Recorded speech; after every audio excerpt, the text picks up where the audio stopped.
Friends, this is again a UPSC CSAT question, and it is a very good question of आप proportionality कह सकते हैं कि proportional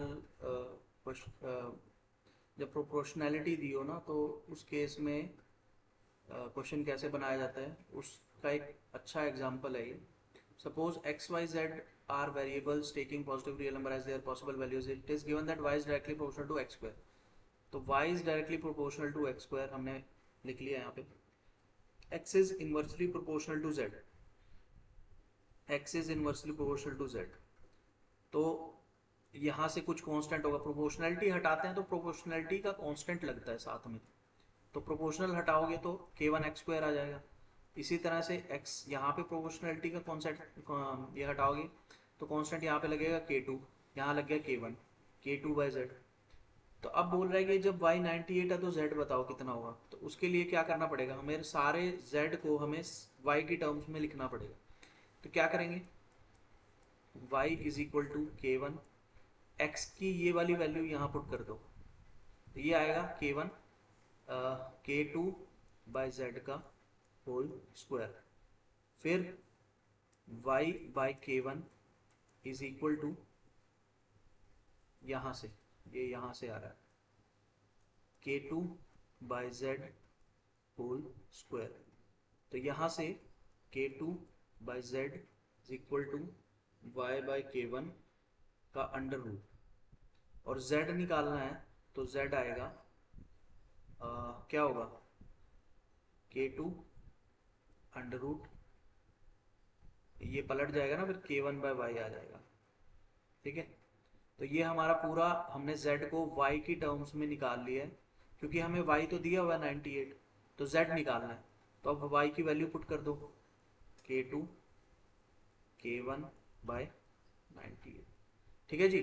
तो अब हमें k1 और k2 की वैल्यू चाहिए.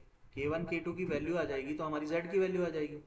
उसके लिए ऊपर हमें दो कंडीशंस दी हुई हैं. जब z 7/25 है तो x और y की वैल्यू 5 और 50 दी हुई है. तो पहले सपोज x निकाल लो हम.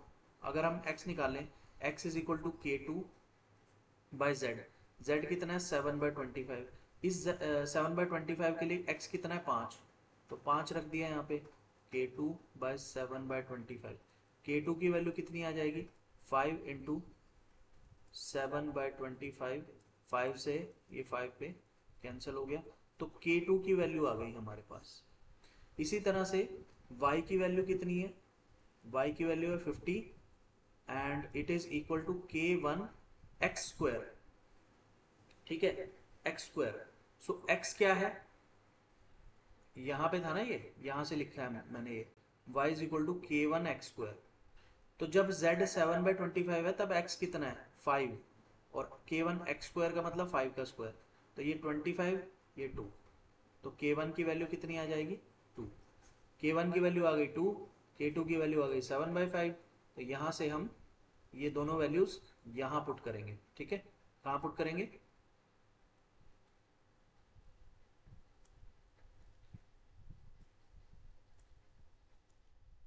तो k2 और k1 की वैल्यूज आ चुकी हैं, ये हम यहाँ पुट करेंगे जो हमने पहले ही इक्वेशन बना चुकी है.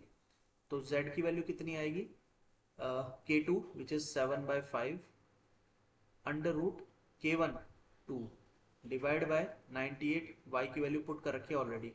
तो 2 से ये 1 पे, ये 49 पे. सो 7/5 अंडर रूट 1/49, 1/7. 7 से 7 कैंसिल, 1/5. तो z की वैल्यू कितनी आएगी 1/5. Option B. Thank you.